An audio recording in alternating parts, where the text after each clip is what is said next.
اللهم صل على سيدنا ونبينا وحبيبنا وشفينا وزهرنا ومولانا محمد.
A'udzubillahi minasyaitonirrajim. Bismillahirrahmanirrahim. Alhamdulillahirabbil alamin. Wassalatu wassalamu ala asrafil anbiya'i wal mursalin Sayyidina Muhammadin wa ala alihi washabbihi ajmain. Asyhadu an la ilaha illallah wahdahu la syarikalah wa asyhadu anna Muhammadan abduhu wa rasuluh. Amma ba'du. Ayuhan nas ittaqullah haqqa tuqatih wa la tamutunna illa wa antum muslimun. Assalamualaikum warahmatullahi wabarakatuh.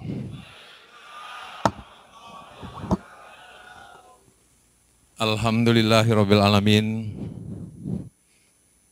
Kita panjatkan puji syukur yang tiada terhingga kehadirat Allah Subhanahu wa taala, di mana kita maha bersyukur yang setinggi-tingginya kita dapat kemarin melaksanakan ziarah ke tempat seorang aulia akbar, kekasih Allah, di mana dikatakan bahwa para aulia-aulia Allah, para nabi, para rasul, para syuhada, sholihin dan sedikin itu tidak mati, tetapi mereka hidup di sisi Allah, mendapat rezeki, bahkan memberikan rezeki. Jadi ketika kita datang ke sana dengan rukun dan syaratnya, kita pakai rukun dan syaratnya, insya Allah yang ada di samping aulia Allah itu menjawab salam kita dan mencurahkan rahmat dan karunia yang setinggi-tingginya kepada kita. Amin, amin ya rabbal alamin.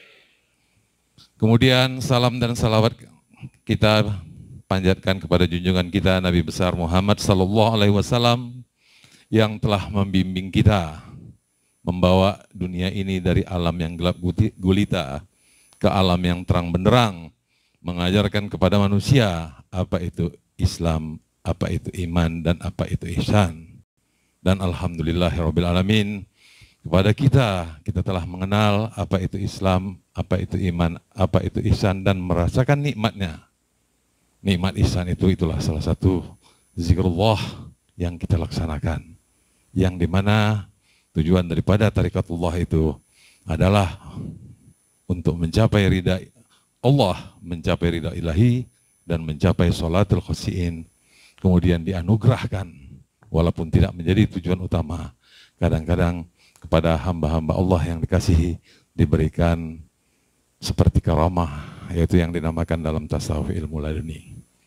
Kemudian kita tidak lupa memanjatkan salam khidmat kita yang sehalis-halisnya kepada mursyid kita, kepada moyang guru kita, kepada yang mulia ayahanda guru kita, dan tentunya kepada seluruh ahli silsilah Tarikat Naqsabandiyah Al-Khalidiyah dari mulai Rasulullah Sallallahu Alaihi Wasallam hingga yang mutakhirin. Para hadirin dan hadirat yang kami muliakan, pengamal zikrullah rahimakumullah. Alhamdulillahirabbil alamin. Kita dapat berkumpul juga pada pagi hari ini di sini untuk menyampaikan, kita semalam sudah ziarah, maka pada kesempatan ini inginlah saya menyampaikan serba sedikit bagaimana yang kita ziarahi kemarin. Itu salah satu, itu yang pertama ya, yang kita ziarah. Siapa beliau, bagaimana perjalanan hidup beliau, tentu ada baiknya kita ketahui, dan kemudian nanti akan disampaikan juga hal-hal yang lain ya. Karena memuliakan seorang aulia Allah pada hakikatnya sama dengan memuliakan seluruh ahli silsilah. Ini saya bongkar aja sedikit lah. Maka kalau pada khatam kita itu, dia boleh juga khatam itu dihadiahkan kepada mursyid kita, tapi boleh juga dihadiahkan kepada seluruh ahli silsilah. Kenapa? Karena apabila ditembakkan ke yang banyak, pasti kena yang satu. Kalau ditembakkan yang satu, pasti kena ke yang banyak. Ini dia. Itulah sebenarnya rahasianya ya. Nanti bisa dicontohkan Bang. Nanti Bang Kiki ingat kan ya, mencontohkan titik, berapa titik ya. Ingat kan nanti kalau apa tadi sekarang. Hadirin hadirat yang kami muliakan, baiklah saya akan pertama kali membacakan riwayat yang kemarin kita ziarahi, yaitu kalau kita menyebutnya dengan sebutan yang mulia moyang guru ya. Yang mulia moyang guru Sayyidi Syekh Sulaiman Al-Khalidi Naksabandi Hutapungkut. Sebelum ini saya bacakan, karena kita ini sudah berbagai generasi ya. Ya, sudah ya, ada yang murid saya, murid yang mulia Abu, murid yang mulia Buya Iskandar, murid yang mulia Ayah, bahkan kadang-kadang mungkin ada yang lain. Jadi terpaksa saya perkenalkan dulu. Untuk supaya lebih mudah, saya mulai dari diri saya aja, jadi mudah diingat ya. Saya berguru kepada yang mulia Ayahanda Guru kami sebut, yaitu Profesor Dr. Sayyidi Syekh Haji Qadirun Yahya Muhammad Amin Al-Khalidi. Itulah guru saya. Kemudian yang mulia Ayahanda Guru ini berguru ya kepada kita sebut nenek guru, yang mulia nenek guru yang bernama yang mulia Sayyidi Syekh Haji Muhammad Hashim yang terletak di Buayan, Sumatera Barat. Kemudian nenek guru, nenek Syekh Muhammad Hashim ini berguru kepada moyang guru. Moyang guru itulah yang kita ziarahi kemarin, itulah yang bernama Sayyidi Syekh Sulaiman Al-Khalidi. Moyang guru kita ini, dia berguru ke Mekah, ke Jabal Qubais Mekah, yaitu berguru kepada Sayyidi Syekh Sulaiman Zuhdi di Jabal Qubais Mekah. Sayyidi Syekh Sulaiman Zuhdi ini dalam tarikat kita adalah silsilah yang ke-32. Itulah lebih kurang gambarannya. Kira-kira dapat dimengerti ini ya? Bisa dimengerti ya? Urutannya ya. Jadi saya yang mulia Ayahanda Guru, yang mulia nenek guru, yang mulia moyang guru, situlah dia. Dari mulia moyang guru itu semua di Indonesia, yang mulia moyang guru itu dia berguru ke Jabal Qubais Mekah.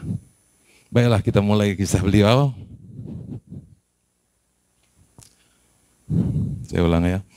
Riwayat hidup yang mulia moyang guru Sayyidi Syekh Sulaiman Al-Khalidi Naksabandi Hutapungkut. Yang mulia moyang guru Hutapungkut lahir di Hutapungkut yang semalam kita datangi, Kota Nopan, Tapanuli Selatan. Sekarang disebut Kabupaten Mandailing Natal, Provinsi Sumatera Utara, kira-kira tahun 1842. Orang tua beliau adalah seorang ahli silat yang ulung yang kemudian menetap di Sipiro. Yang mulia moyang guru sejak mudanya juga terkenal sebagai ahli silat yang sukar tandingannya dan sukar dikalahkan. Kemudian setelah orang tua beliau meninggal dunia, timbullah hasrat yang besar dalam dada yang mulia moyang guru untuk mempelajari ilmu agama. Saya potong sedikit ya. Kisah hidup ini sudah pernah dibacakan pada Hari Guru tahun 2016 di Sawangan ya. Tapi kalau itu dibacakan semua, waktunya nggak cukup, panjang kali. Jadi pada yang kesempatan ini hanya mengambil yang penting-pentingnya aja ya. Jadi dulu sudah dibaca karena merupakan dipesankan yang mulia Ayahanda Guru, ini apa ya, referensi sedikit, bahwa Hari Guru itu bukan hari beliau, tetapi adalah hari silsilah. Jadi kalau pada hari silsilah boleh dibacakan riwayat-riwayat hidup daripada ahli-ahli silsilah yang sudah ada. Jadi riwayat hidup ini sebenarnya sudah dibacakan. Dulu pun pernah pada Hari Guru tahun 2016 di Sawangan sudah dibacakan. Tapi ini tidak sepanjang itu, ini hanya mengambil yang poin-poin yang penting saja. Kita lanjutkan. Kira-kira pada tahun 1868, Yang Mulia Moyang Guru pergi menunaikan ibadah haji dan memperdalam ilmu agama. Setelah selesai menunaikan ibadah haji, beliau belajar ilmu tasawuf dan tarikat di Jabal Qubais, Mekah. Pada Yang Mulia Maulana Al-Arif Billah Sayyidi Syekh Sulaiman Az-Zuhdi yang merupakan pewaris silsilah tarikat Naksabandiyah yang ke-32. Selama 4 tahun lamanya Yang Mulia Moyang Guru bermukim di sana, sehingga Yang Mulia Moyang Guru didudukkan di sebelah kanan Yang Mulia Guru beliau. Sebagai pertanda lahiriah bahwa Yang Mulia Moyang Guru adalah murid utama lagi tertua dan mendapat gelar Yang Mulia Maulana Haji Sayyidi Syekh Sulaiman Al-Khalidi QS ya. Ini QS ini perlu saya sampaikan sedikit. Cobalah kalau kita membaca Ranji Silsilah, nanti di ujung nama tiap ahli silsilah itu ada QS. Mungkin selama ini banyak yang nggak ngerti ya. QS itu adalah kependekan daripada Qadarallahu Sirahum. Qadarallahu Sirahum yang artinya semoga Allah mensucikan hati sanubari mereka. Itu artinya. Mungkin selama ini nggak apa. Bisa juga disebut ya. Kalau kepada Rasulullah kita bersalawat. Bersalawat, Allahumma salli ala Sayyidina Muhammad wa ala ali Sayyidina Muhammad. Ya Allah, berikanlah kesejahteraan dan keselamatan kepada Nabi Muhammad dan kepada keluarganya. Kalaupun tak kita doakan, Nabi Muhammad itu sudah selamat dia. Tapi kalau kita doakan dia dengan selawat itu, terlimpah keselamatan dan kesejahteraannya kepada kita. Begitu juga ini. Ya. Enggak pun kita bilang itu, udah disucikan Allah hati sanubari mereka. Tetapi dengan kita selalu menyebut qadarallahu sirahum itu. Semoga kesucian hati yang dilimpahkan Allah Subhanahu wa taala kepada mereka terlimpah kepada kita semua ya. Amin amin ya rabbal alamin. Nah, itulah qadarallahu sirahum. Juga kadang-kadang mungkin pernah mendengar disebut ya.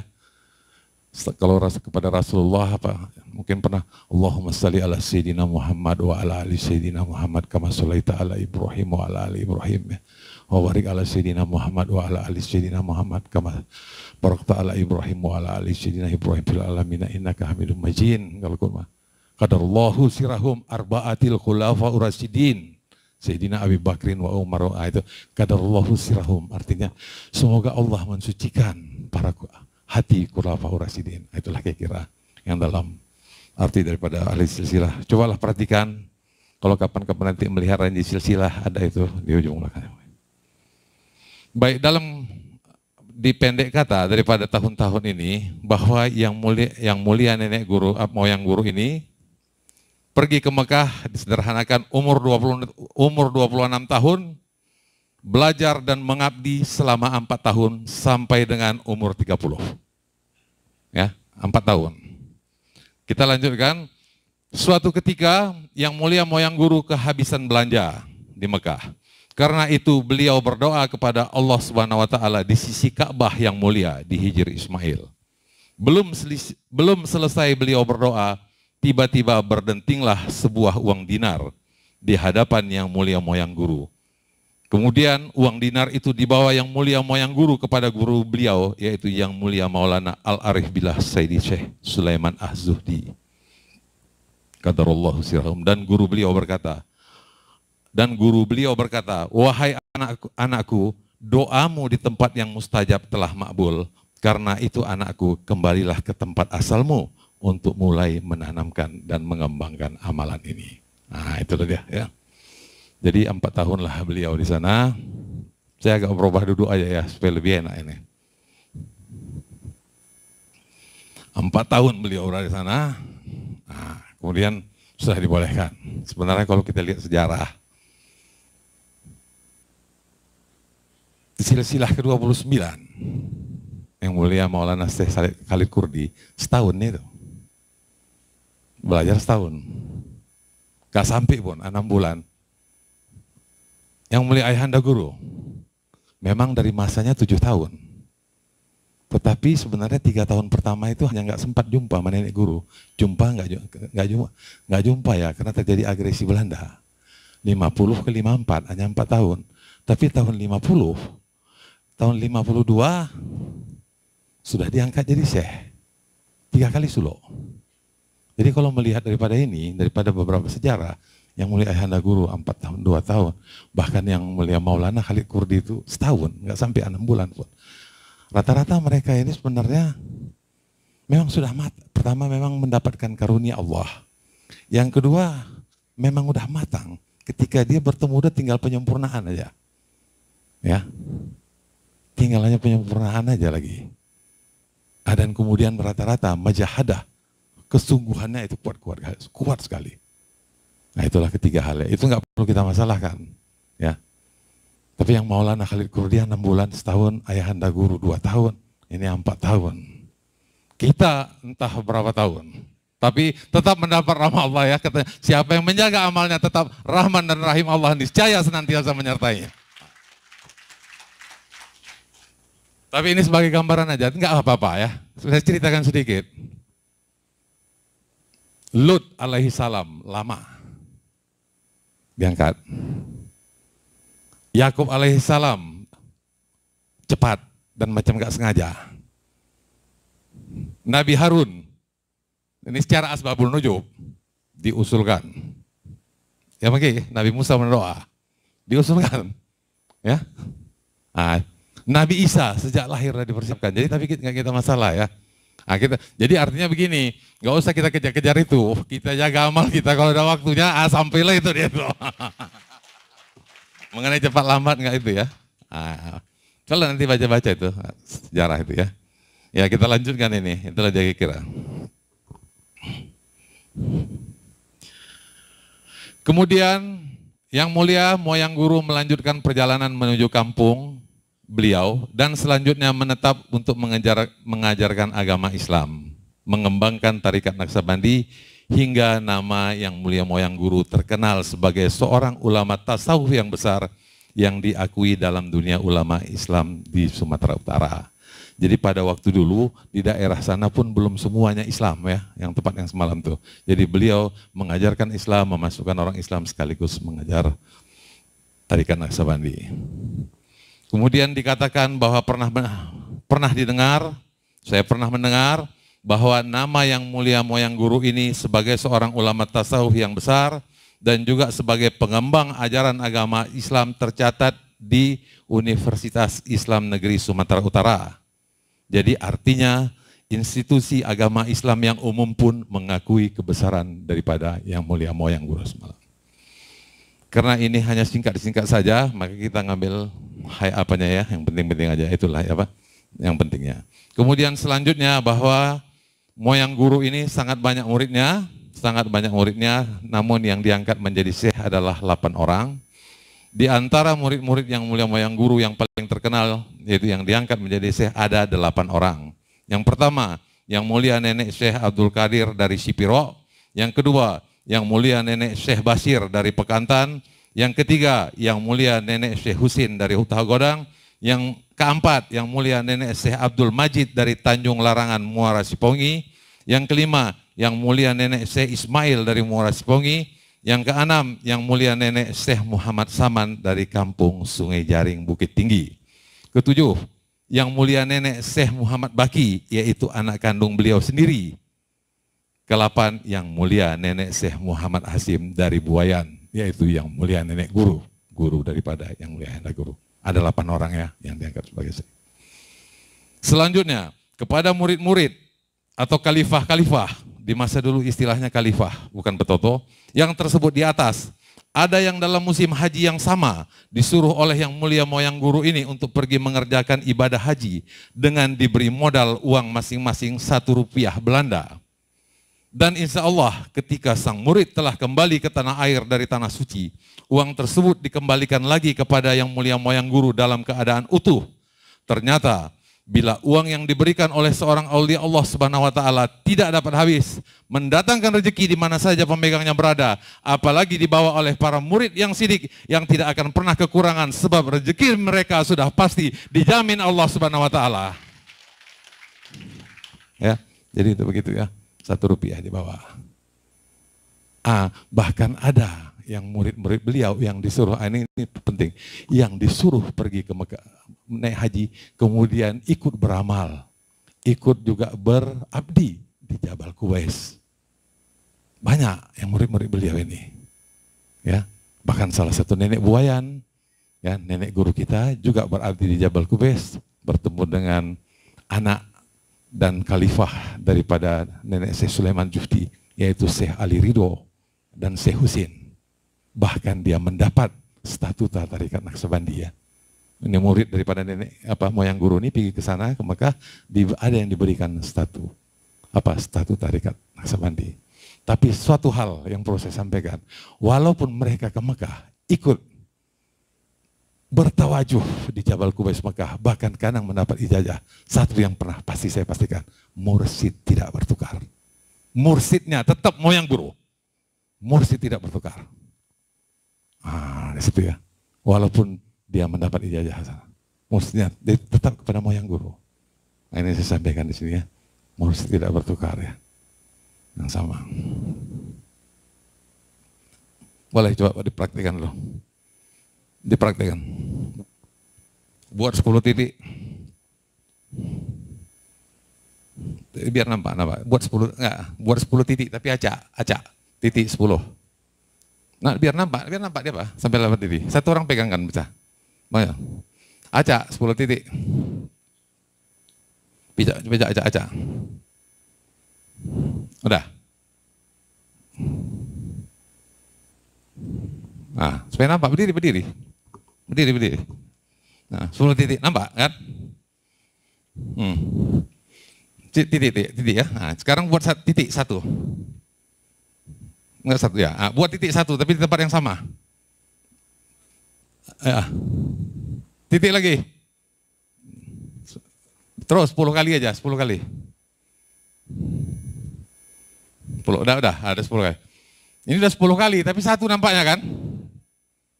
Itu tandanya yang 1 ada di dalam yang 10 ada di dalam yang 1. Jadi kalau rukun yang kita buat sama dengan yang dibuat Rasulullah, sama dengan kurun 1. Tapi kalau ini, kalau acak, tengok nih tahu cuci mana, centang perenang bentuknya.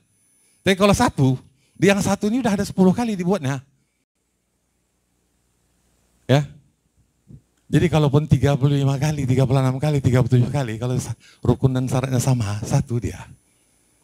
Maka dikatakan memuliakan 1 sama dengan memuliakan yang banyak, memuliakan yang banyak sama dengan memuliakan yang 1.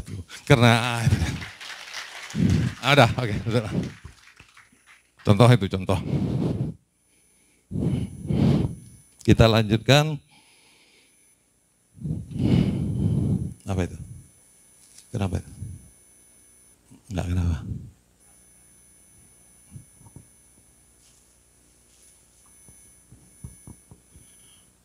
Kita lanjutkan. Konon kabarnya yang mulia moyang guru, yang mulia Maulana Haji Sayyidi Syekh Sulaiman Al-Khalidi, qadarullah sirrahum, semasa hayat beliau dianggap sebagai seseorang yang dianugerahi kekeramatan dengan izin karunia Allah Subhanahu wa taala. Antara lain, 1, semalam kita lihat ada rumah tua kan? Ada rumah tua itu. Ada yang suronya yang baru, tapi yang tempat rumah itu rumah tua dari tahun 1800-an kayunya itu. Jadi salah satu ya kekeramatan. 1, itu diangkat balok-balok kayu itu dari atas bukit di seberang sananya itu, di seberang. 1, balok-balok kayu dari batang pohon yang besar dibutuhkan untuk tiang-tiang pembangunan alkah yang diambil dari hutan di atas bukit. Sewaktu akan dibawa ke tempat yang mulia moyang guru itu, diluncurkan saja dari atas bukit, dan yang dapat melompati ladang-ladang atau sawah-sawah orang kampung yang ada di lereng bukit tersebut tanpa sedikit pun merusak tanaman-tanaman yang dilaluinya. 2, di antara balok-balok kayu itu ada yang menimpa seorang anak yang ketika itu sedang berdiri di pinggir kampung. Orang tua anak itu hanya menjerit-jerit melihat anaknya yang tidak sadarkan diri karena tertimpa balok kayu besar itu. Sambil terus meminta tolong. Maka datanglah Yang Mulia Maulana Sayyidi Syekh Sulaiman Al-Khalidi atau Moyang Guru ini menghampiri anak itu, lalu menyentuh-nyentuhkan tongkat beliau pada tubuh anak itu sambil mengatakan, "Bangun, bangun." Dan seketika anak itu pun bangkit berdiri, lalu terus berlari-lari dengan tidak terdapat cedera sedikit pun. Ketiga, demikian juga sewaktu meluncurnya balok-balok kayu besar itu, ada di antaranya yang terhujam masuk ke dalam parit hingga tidak dapat bangkit, tidak bisa diangkat oleh orang biasa.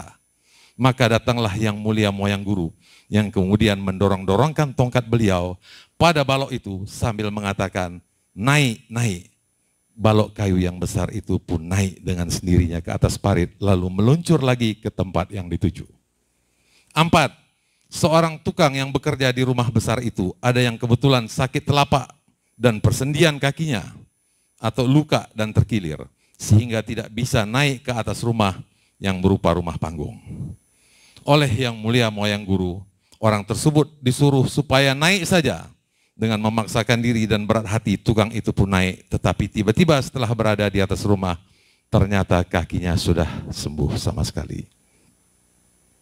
Kelima, menurut Yang Mulia Ayahanda Guru, Profesor Dr. Haji Maulana Sayyidi Syekh Qadirun Yahya Muhammad Amin Al-Khalidi, qadarallahu sirahum, apa saja yang dikatakan Yang Mulia Moyang Guru adalah merupakan rujukan dari seluruh ahli tarikat. Sehingga fatwa Yang Mulia Moyang Guru disebut oleh Yang Mulia Ayahanda Guru Mahkamah Tertinggi Tarikat Naksabandi.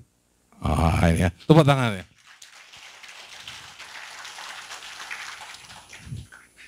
Demikianlah antara lain keajaiban-keajaiban yang terjadi dan dianggap sebagian orang sebagai suatu kehebatan yang kesemuanya itu tanpa disadari bermaknakan agar orang mengetahui kekeramatan Yang Mulia Moyang Guru yang merupakan karunia yang diberikan sebagai rahmat dan berkah dari Allah Subhanahu wa taala kepada Yang Mulia Moyang Guru.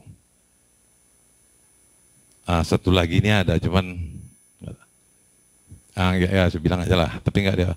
Kadang-kadang dia bisa sholat Jumat ke Mekah dari tempatnya itu. Ya orang dulu nggak percaya gitu.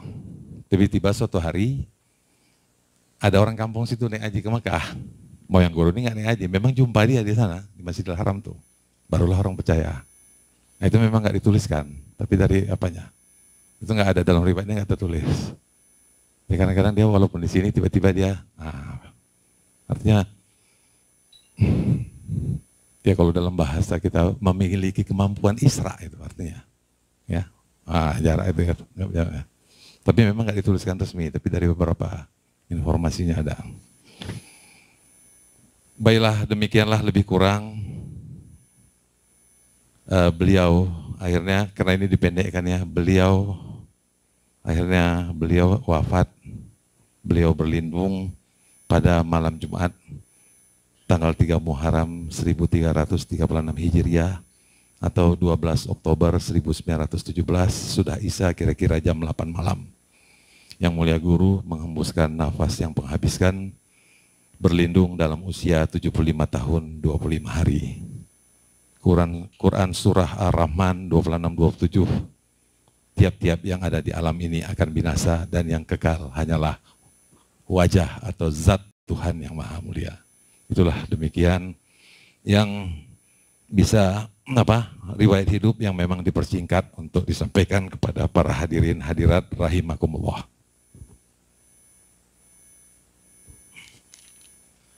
Kemudian ini untuk tambahan saja, ya. Itulah riwayat hidup beliau, untuk tambahan saja supaya untuk diketahui kita dalam kesempatan ini, nenek Yang Mulia Moyang Guru ini berguru ke Mekah kepada nenek Syekh Sulaiman Zuhdi. Tapi pada masa itu yang berguru dari Nusantara ini tidak hanya sebenarnya beliau. Supaya kita ketahui, yang juga berguru ke Mekah kepada nenek Syekh Sulaiman Zuhdi itu juga ada dari Sebenarnya asalnya Tambusai, tapi terakhirnya di Besilam Langkat. Ya, nenek Syekh Abdul Wahab Rokan Besilam. Jadi seperguruan dengan moyang guru kemarin. Ya, hanya saja waktu berguru ke Mekahnya itu berbeda. Jadi seperguruan tuh ya, nenek Syekh Besilam dengan moyang guru. Kemudian satu lagi, yang gurunya di sini, yang berguru juga dari sini adalah Syekh Abdul Ghani Batu Besurat Riau. Batu, mau yang dari Riau Batu Surat itu masuk Kampar atau Rokan Hulu? Kampar, masuk dari Kabupaten Kampar. Itu juga berguru ke Mekah sana. Nenek Syekh Abdul Ghani ini salah satu muridnya adalah itulah yang di Aceh, Syekh Abdullah Mudawali yang juga dulu pernah bertemu dalam tarikat serumpun sama kita. Tapi itu sudah wafat, sekarang digantikan oleh anaknya di daerah Labuan Haji, namanya Syekh Amran Wali. Amran Wali ya. Itulah lebih kurang yang dari Sumatera. Dari Jawa juga ada yang pada masa yang sama juga berguru ke Mekah. Ini saya bacakan ya dari Jawa. Supaya untuk informasi kita, murid-murid Sayyidi Syekh Sulaiman Zuhdi yang di Jawa. Yang pertama, Syekh Muhammad Abdul Hadi Giri Kusumo dari Meranggen, Demak. Juga pada waktu itu. Kedua, Syekh atau Kiai Abdullah dari Tegal. Tetapi beliau ini, Kiai Abdullah ini tidak mengambil murid. Jadi dia sudah dibolehkan juga tapi tidak mengambil murid dari Tegal. Ketiga, Syekh Muhammad Ilyas dari Banyumas. Ini Muhammad Ilyas dari Banyumas. Syekh Muhammad Ilyas ini sebenarnya adalah cucu pangeran di Panegoro dari Banyumas. Untuk diketahui aja, pangeran di Panegoro itu sebenarnya anak Hamengkubuwono ketiga itu. Ya, anak tertua Hamengkubuwono ketiga, cuman ibunya tidak permaisuri, itu saja. Jadi ini cucu dari pangeran di Panegoro, Syekh Muhammad Ilyas juga berguru ke Mekah. Penerusnya daripada Syekh Muhammad Ilyas ini punya dua alkah. Satu di Sokaraja, diteruskan oleh putranya yang bernama Muhammad Afandi. Ada satu lagi di Kedung Peruk, diteruskan oleh putranya Muhammad Abdul Malik, atau dikenal sebagai Mbah Malik. Oleh Syekh Muhammad Ilyas, Mbah Malik ini pernah diutus juga ke Mekah dan dapat ijazah dari Syekh Ali Ridho. Jadi sebenarnya sama juga. Moyang guru ini punya murid nenek buayan, nenek buayan diutusnya pernah ke Mekah, dapat juga nenek daripada Syekh Ali Ridho. Begitu juga lah yang ini. Syekh Muhammad Ilyas menurunkan kepada anaknya tadi, Mbah Malik, Syekh Abdul Malik ini disuruhnya ke Mekah, dapat juga ijazah dari sana. Ya.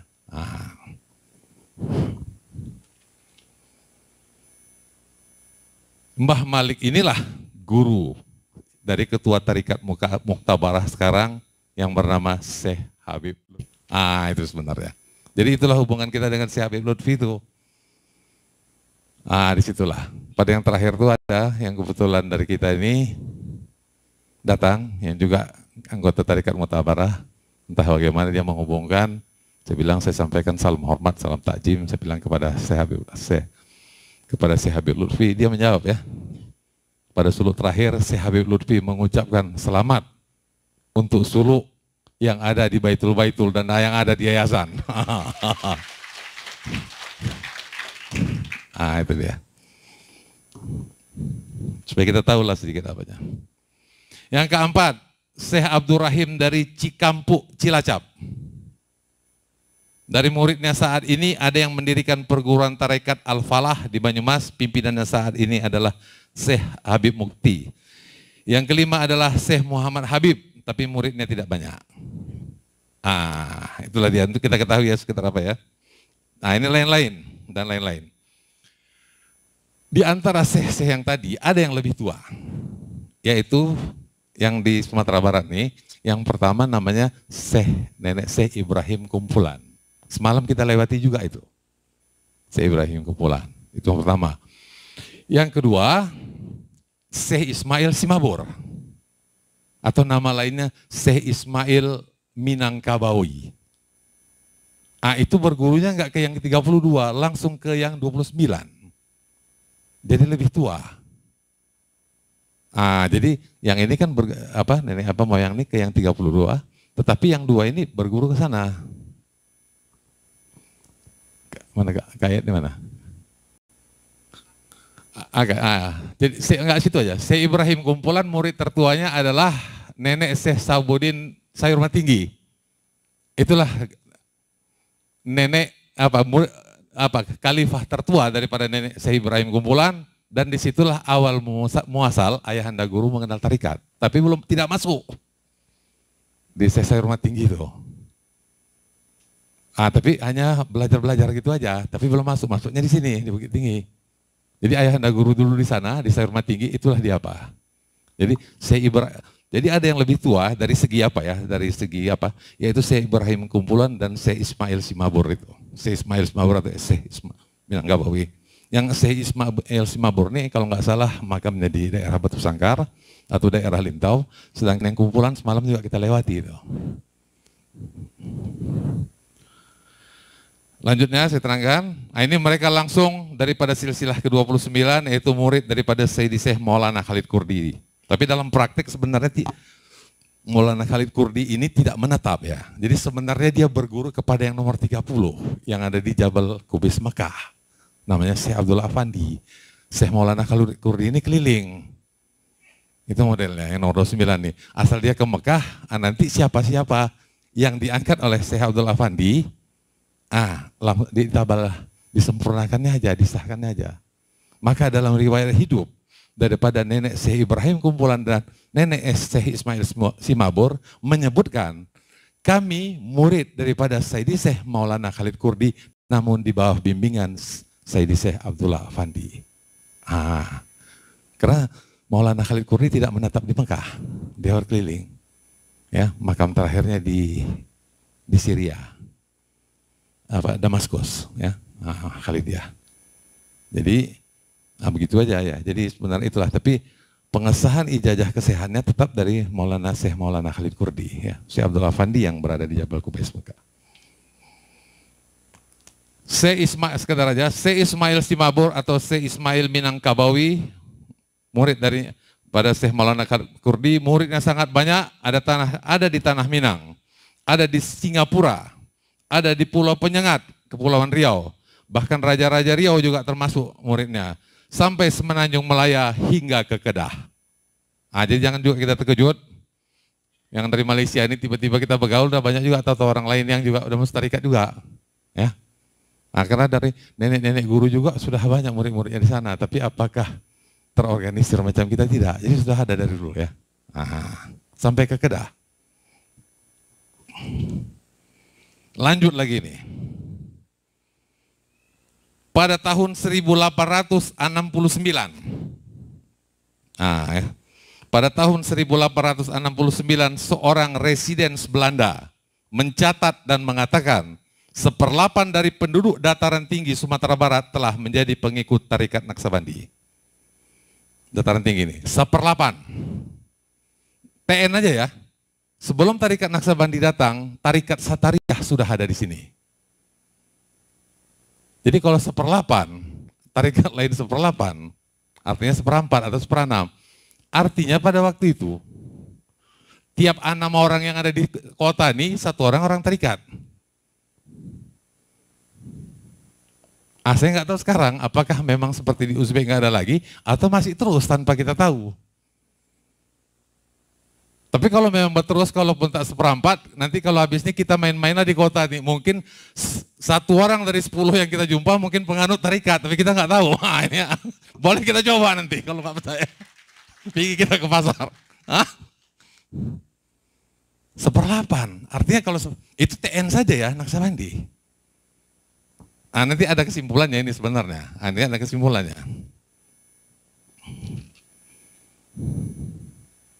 Kesimpulannya begini, banyaknya orang bertarikat ini sebenarnya. Ya, tapi mungkin tidak macam kita nih apa semua. Kesimpulan daripada ini semua supaya kita tahu. Yang pertama, janganlah kita eksklusif atau tertutup. Bergaullah kita dengan baik di masyarakat. Yang kedua, jangan sombong. Daripada yang pelajaran ini dulu, banyak kita beramal. Banyak beramal, terutama pimpinan-pimpinan surau atau pimpinan tawajud tambah berkatam. Yang ketiga, Boleh. Yang selanjutnya, boleh banyak bekerja, boleh banyak mencari pitih, boleh banyak mencari duit. Udah gitu ya. Aturan.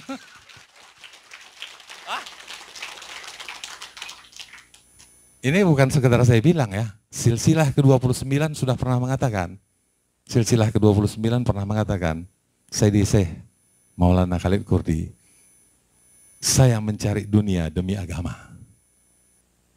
Dia udah bilang, bahkan ketika dia sedang menuntut sama gurunya, ketika dia sedang belajar sama gurunya, dia sudah mengatakan kepada gurunya, wahai guru, nanti aku akan berdakwah, salah satu dengan caraku, sloganku, aku akan mencari dunia demi agama. Boleh, kata gurunya.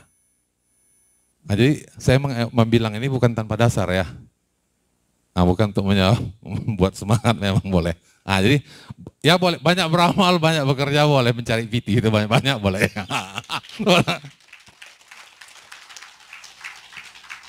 Enggak, ini makanya kita perlu ya, kita gali sejarah tarikat, macam mana dulu. Jadi sebenarnya jujur sajalah, setelah era Genghis Khan, di cucu Genghis Khan sudah Islam itu. Genghis Khan tidak Islam, anaknya belum, cucu Genghis Khan sudah Islam. Dan banyak melaksanakan perkawinan campur dengan orang Timur Tengah. 5 abad, 500 tahun, kekuasaan cucu Genghis Khan yang dimulai dari Timur Leng sampai Mughal Empire. 500 tahun kerajaan itu bertahan. Seluruh raja-raja bangsawan itu senantiasa dinasihati oleh Syekh Tarikat Naqsabandi. 500 tahun itu bertahan ya. Daripada dinasti Timuriyah, Ilkaniyah maupun Mughal yang Empire yang apa itu. Penasihat-penasihat kerajaan itu semua dari Naqsabandi. Maka dalam sejarah, bahkan kalau dihitung penyebaran Islam yang dilakukan oleh keturunan Genghis Khan lebih banyak daripada yang dilakukan oleh Abbasiyah. Apa artinya? Penyebaran Islam yang dilakukan oleh orang Mongol lebih banyak daripada yang dilakukan oleh orang Arab. Itu sebenarnya. Lebih mobile dia. Ya. Nah, sekarang kan tanpa sadar terjadi kan juga, tapi walaupun bukan apa kali. Tanpa sadar kan Islam terbesar di dunia, di Indonesia sekarang kan. Jumlahnya iya. Jadi lebih banyak itu. Nah, jadi 5 tahun dan itu seluruh. Jadi kejayaan keturunan Genghis Khan Empire itu nggak lepas dari apa? Daripada Syekh Naqsabandi ini. Maka dalam kisah yang ditulis mengenai kejayaan 5 abad ya, 500 tahun, maka istilah itu disebut dengan success story dakwah Naqsabandi. Ya. Apakah ini kita lanjutkan atau tidak? Ayo, tepuk tangan.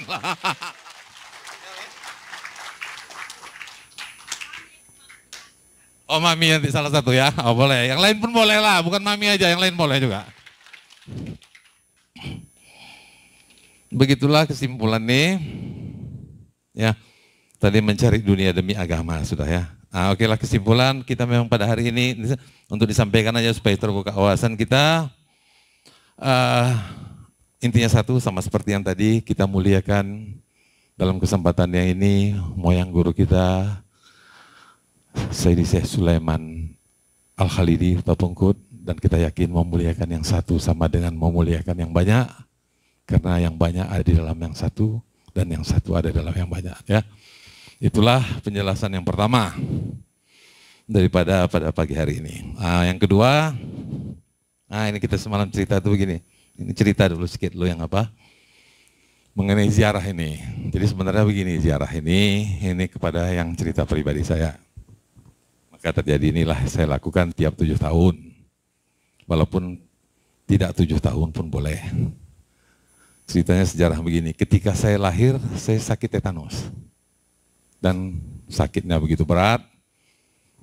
Ketika hari ke-7 sudah sangat kritis. Nah ini cerita saya. Ketika hari ke-7 keadaan itu sudah sangat kritis. Tidak diobat dokter lagi, langsung diobati oleh yang mulia Ayahanda Guru. Orang tua saya sendiri. Di situ beliau bernajar. Kalau saya sembuh dan sehat, dia akan membawa saya 3 kali setiap 7 tahun berziarah ke tempat moyang guru. Itulah najarnya oleh yang mulia Ayahanda Guru. Alhamdulillah berkat rahmat Allah, saya pun sehat, saya bisa apa? Nggak tahu yang detail-detail, saya nggak tahu, mungkin nanti Kak Yed atau yang lama tahu, saya sehat. Maka yang saya ingat, apakah sebelum itu saya sudah bawa pada umur 7 tahun, saya dibawa oleh Yang Mulia Ayahanda Guru berziarah ke sana. Dan pada waktu itu ada acara adat di sana, saya pun tidur di sana, tidur di tempat yang rumah kayu semalam. Itu yang pertama kali. Pada umur 14 tahun, setelah 7 tahun, saya dibawa juga lagi 2 kali. Pada umur 21 tahun, saya diajak ziarah lagi yang ketiga kali. Kemudian setelah 28 tahun, saya nggak ada dipanggil lagi. Saya berpikir sendiri, saya melapor. Saya melapor buat surat, pada waktu itu ayah guru sudah di Batu Gingging. Saya melapor buat surat, terus saya dipanggil. Sebenarnya najarnya sudah selesai, hanya 3 kali 7 tahun. Umur sudah 3 kali. Tetapi kalau diteruskan adalah sangat baik. Kalau engkau mau meneruskan sangat baik, itu sangat bagus sekali katanya. Teruskanlah katanya. Nah sekarang ini kau boleh pikir sendiri. Nah, jadi pada umur 28 tahun itu saya sudah diizinkan oleh beliau, pergilah kau, pikirlah gini-gini. Diajarkanlah saya di situ tata cara ziarah. Nah, nggak usah lah saya jelaskan di sini. Nah, itu nanti khusus lah itu ya. Ya. Nah, jadi pada umur, masih Ayahanda Guru pada umur 28, saya sudah pergi sendiri ke sana. Di umur 35, saya naikkan surat sekali lagi. Ayah waktu itu sudah di Sawangan, tapi sudah mau pindah ke Arko. Nah, di umur 35, terus dia katakan lagi, itu lewat Bang In Malik, sebenarnya sudah cukup, tapi kalau mau diteruskan silahkan. Terus itulah 35 saya teruskan. Sampai terus 42, 49 teruskan. Pada tahun ini saya memasuki usia 56, 7 kali 8, 56, maka saya teruskan tapi diiringi oleh banyak daripada jemaah yang saya senang sekali. Saya mengucapkan terima kasih banyak atas apakah. Semoga kita semua dan seluruh jamaah ini mendapat rahmat dari karunia dari Allah Subhanahu wa taala, mendapat kebaikan-kebaikan hidup di dunia dan dimasukkan ke dalam golongan orang yang saleh di akhirat kelak ya. Amin. Ini banyak kali tanpa luar biasa ya seperti itu. Nah, jadi itulah maka tiap 7 tahun saya kerjakan ya. Jadi pada waktu itu yang bertanya, mulai ada yang informasi, sebenarnya saya bilang ini ziarah pribadi saya. Tapi kalau ada yang mau ikut silahkan, tapi nggak dikoordinir, pokoknya dikasih tahu saja silahkan ya, boleh. Nah, jadi masing-masing sekarang ini udah ada baitul apa, yang saya lihat tiap-tiap kepala puaknya masing-masing menyiapkan pasukannya masing-masing dan mengatur. Walaupun tak diatur secara penuh, tapi nampaknya lama-lama macam bagus saja dia ya. Alhamdulillahirrahmanirrahim. Tepuk tangan itu semuanya. Itulah dia kira-kira mengenai historical daripada ziarah itu. Walaupun sebenarnya tidak harus 7 tahun pun boleh ya, di antara itu pun boleh. Tapi yang diingatkan 7 tahun. Jadi terusnya. Ya itulah kira-kira mengenai yang kedua. Ini yang ketiga. Bahwasannya ini kota Bukit Tinggi. Kota Bukit Tinggi ini, disinilah Ayahanda Guru pertama kali masuk tarekat. Dan di sini pula lah dia pertama kali mengembangkan tarekat. Membuat suluk, nanti di sana ada suluk tuh ya kalau ada apa. Masuk tarekat itu ada satu, sekarang nggak tahu itu rumah. Rumah tuh di dalam pasar Rateh di depan Jam Gadang tuh, dekat kali ya sebenarnya. Tapi situlah Ayah Guru pertama kali ikut tawajuh, mungkin pernah dengar, belum masuk tarekat tapi sudah dibolehkan ikut tawajuh. Disitulah tempatnya. Kemudian dia waktu mengembangkan tarekat ada namanya tempat di agak bawah, namanya Baitul, sekarang jadi masjid Baitul Jalal ya, kalau nggak salah nama situ. Disitulah dia pertama kali membuat suluk, melaksanakan suluk berkali-kali. Di sini sebelum pindah ke Medan, dan ada 10 petoto yang lahir di Bukit Tinggi ya, ada 10 orang. Nah setelah itu semuanya udah pindah ke Medan.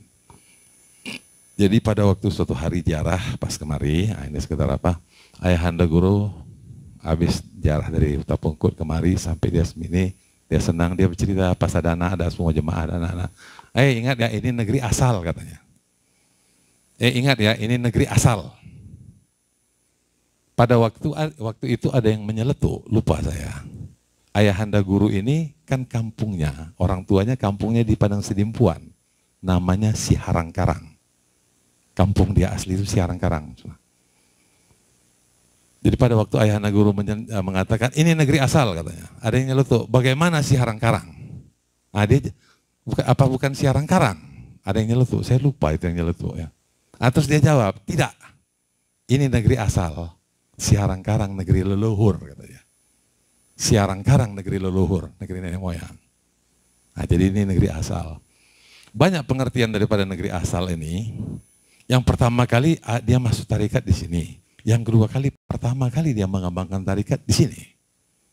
Bisa juga. Selanjutnya, anak-anaknya dari kami 8 bersaudara, 4 orang lahir di sini. 4 orang lahir di Medan. 4 lahir di Bukit Tinggi. Cuman ini Ibu Yet sebenarnya nggak di sini, 30 km dari sini. Di atas sebuah rumah kecil, di atas sawah, di atas tanaman padi, di atas rumah kayu. Itu kan tepuk tangan gak itu? Spesial ya. Dia nggak dari sini, 30 km dari sini. Buya Iskandar di sini, Abu di sini, Ibu Mary di sini. Tapi Ibu Mary di sini hanya 40 hari. 40 hari Ibu Mary di sini, ayah pindah ke Medan. Di Padang lahir ya. Tapi kemudian 40 hari, pindah. Jadi berarti tanggal 15 dia ulang tahun, sekitar tanggal 25 Maret tahun 1955, ayah itu ke Medan. Karena Bu Mer masih umur 40 hari. Ke Medan belum ke Pancabudi, masih ada numpang di tempat kakaknya di Jalan Mahkamah dekat Masjid Raya. Barulah, kalau nggak salah barulah dia mulai masuk Pancabudi sebagai guru mengajar. Masuknya kalau nggak salah disitulah, tanggal itu, maka kalau nggak salah tanggal 17 Agustus dia masuk, datang mulai ke Pancabudi, belum tinggal, mulai bertugas. Nah jadi itulah dia, nggak tahu apakah, jadi arti negeri asal ini banyak, tapi mungkin lebih kuat pertama kalilah dia mengembangkan tarikat itu di sini. Jadi inilah negeri asal. Kemudian, dia pernah bercerita kepada saya sebenarnya, boleh juga didengar sama cucu dan cicit ya, semua jemaah boleh mendengar. Dia suatu hari dia bercerita bahwa suatu ketika dia mendengar sebuah suara, ketika dia di sini, pergilah, suara itu berbunyi, pergilah engkau ke arah timur. Nanti di sana akan kuberikan tanah yang agak besar, tanah yang besar. Dan dari sanalah tarikat yang engkau pimpin itu berkembang. Itu dia masih di sini. Dia bercerita itu. Tapi saya yang tidak berani bertanya pada waktu itu, apakah suara itu dalam mimpinya? Atau lewat beramal? Atau pada waktu dia beramal? Saya nggak berani, saya tidak bertanya. Tapi suara itu ada. Pergilah engkau ke arah timur. Tapi itu sebenarnya yang manapun bisa. Apakah lewat mimpi? Ataukah lewat waktu dia beramal, bahkan bisa terjadi ketika mendoakan obat atau mendoakan orang atau mendoakan, itu bisa datang suara itu. Salah satu contoh yang pernah dia katakan dalam sejarahnya, dia dalam hidupnya ketika dia sekolah SMA atau lanjutan atas, atau kalau Malaysia bilang Form 5 di Jogja, dia sudah kehabisan uang. Orang tuanya tidak mengirim dia uang lagi. Dia dirantau seorang diri. Jadi pada waktu itu ada satu orang Belanda yang membantu beliau. Mengasih uang, mengasih penginapan gratis, dan terus menyuruh selesaikan sekolahnya. Yang membantu dia satu orang Belanda. Dan selesailah dia sekolah, sampailah apa. Dan dia sangat merasa berhutang budi, ada dengan 2 orang di sana, ada satu lagi ibu-ibu yang pernah, sebenarnya beliau pernah lumpuh ya. Beliau pernah lumpuh di Jogja itu. Itulah ada satu ibu-ibu orang Jawa yang mengajarkan cara mandi es itu sebenarnya. Mungkin yang lama-lama tahu mandi es itu dia sebenarnya pernah lumpuh. Di Jogja itu. Tanpa ada saudara. Nah jadi itulah dia sebenarnya. Dan apa? Ketika dia sudah di sini dan kemudian sudah belajar tarikat dan apa semua dan sudah menjadi seorang syekh. Suatu hari ketika dia ke Jogja, dia cari orang itu. Sebenarnya untuk menyampaikan hutang balas budi, ketika dia cari, sudah tidak ada lagi, sudah meninggal. Nah, ini cerita dia sama saya. Nah, ketika dia meninggal, dia datang ke kuburan itu orang Belanda yang kebetulan Kristen. Jadi waktu di makam itu dia doakan itu.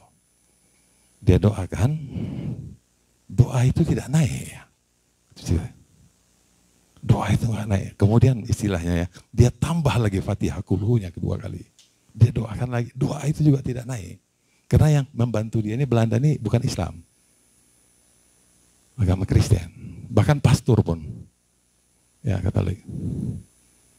Dia tambah sekali lagi, lebih kuat. Ketika dia mau mendoakan sekali lagi, disitulah datang suara kepadanya. Wahai hamba Allah, mengapa engkau masih mendoakan orang yang tidak mengakui Muhammad sebagai Rasul? Nah, di situ ayahanda guru berhenti. Mengapa engkau masih mendoakan orang yang tidak mengakui Muhammad sebagai Rasul? Jadi artinya, ini kesimpulan pelan. Itu bisa saja datang ketika dia bercerita bahwa ada suara datang. Apakah itu lewat mimpinya? Apakah itu lewat, saya tidak berani bertanya waktu itu. Apakah itu lewat amalnya? Itu bisa saja terjadi ya. Nah, lari sedikit cerita, maka sebenarnya ada kebijakan, maka kita pengobatan kita sekarang, dulu bisa, dari mana ya guru, kita tidak menerima yang berobat yang non muslim ya. Sama petugas pengobatan udah saya bilang. Nah, sebenarnya ada tata caranya, cuma rumit kali, nggak mau saya gitu. Saya nggak mau saya ambil risiko itulah sebenarnya, ya. Ada apanya, tapi nggak mau. Jadi pengobatan kita hanya untuk yang Islam aja, ya, kepada petugas. Jadi suara itu datang, pergilah, dan ternyata itulah Pancabudi itu. Dan dari situlah tarikat itu yang berkembang. Nah, dari 3 ini cerita, dia disuruh pindah. Saya ambil kesimpulan, ini saya sendiri. Ya, dari Siharang-Karang ini negeri asal. Jadi saya akan menjawab, Siharang-Karang negeri leluhur, Bukit Tinggi negeri asal, Pancabudi Medan negeri yang dijanjikan. Nah, itulah dia.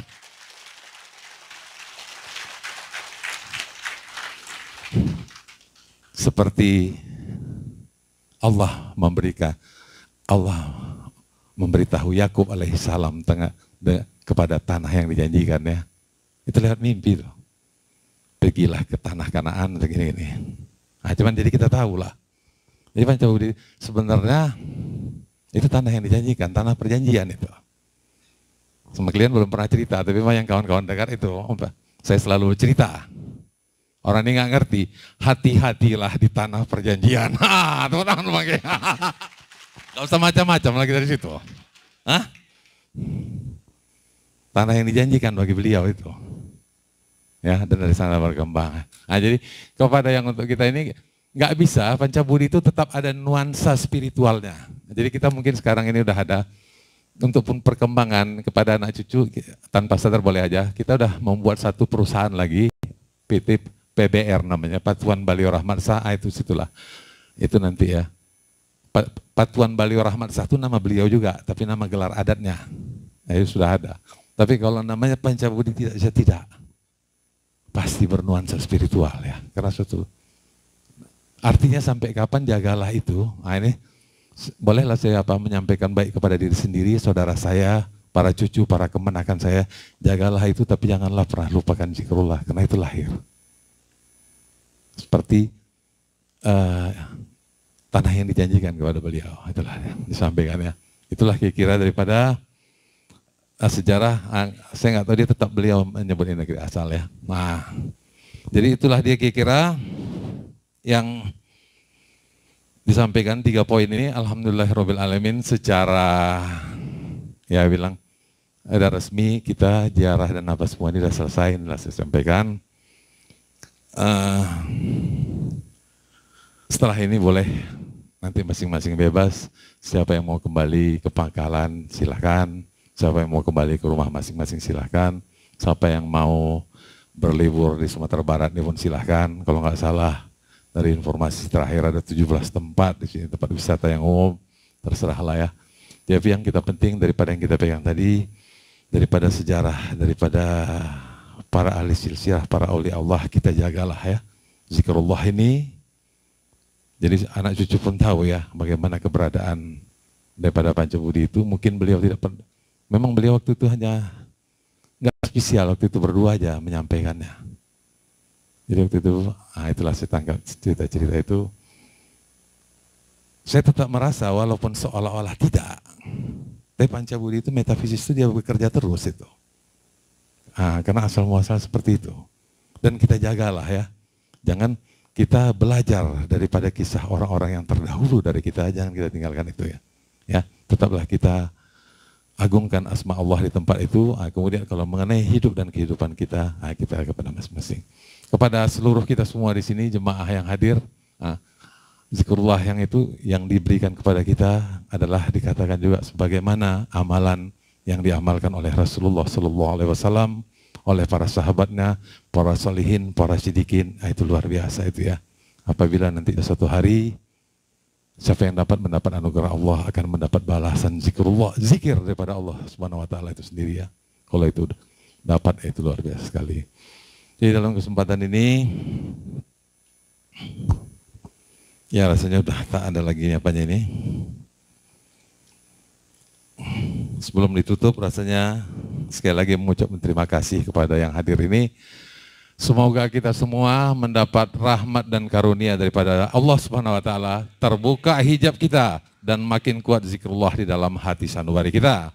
Semoga kepada kita diberikan kebaikan-kebaikan hidup di dunia dan dimasukkan ke dalam golongan orang yang saleh, dan kita senantiasa dimasukkan dalam benteng Allah Subhanahu wa taala, diberi kemudahan rezeki dan senantiasa beri petunjuk dan diberi taufik dan hidayah. Rasanya sudah selesai, tapi saya teringat ada juga masih catatan di sini ketika saya menutup satu kata sambutan di Johor Bahru, biar saya tutup juga lah di sini sedikit, walaupun sesudah ini boleh bersalaman dan kita berfoto ya. Nanti ada yang ngatur bersalaman dan foto sesudah tutup ini. Tapi boleh juga lah saya sebutkan untuk dengan pantun ditutup ini, tapi tidak semua. Sekali lagi hadirin hadirat pengamal zikrullah yang dimuliakan Allah rahimakumullah. Saya tutuplah pertemuan kita ini dengan 3 buah pantun. Pertama, kami mengeluhkan pada hadirin sekalian mengambil hikmah dengan kebijaksanaan dari sejarah dan peristiwa berkeadaan, membangun diri, meningkatkan pengetahuan.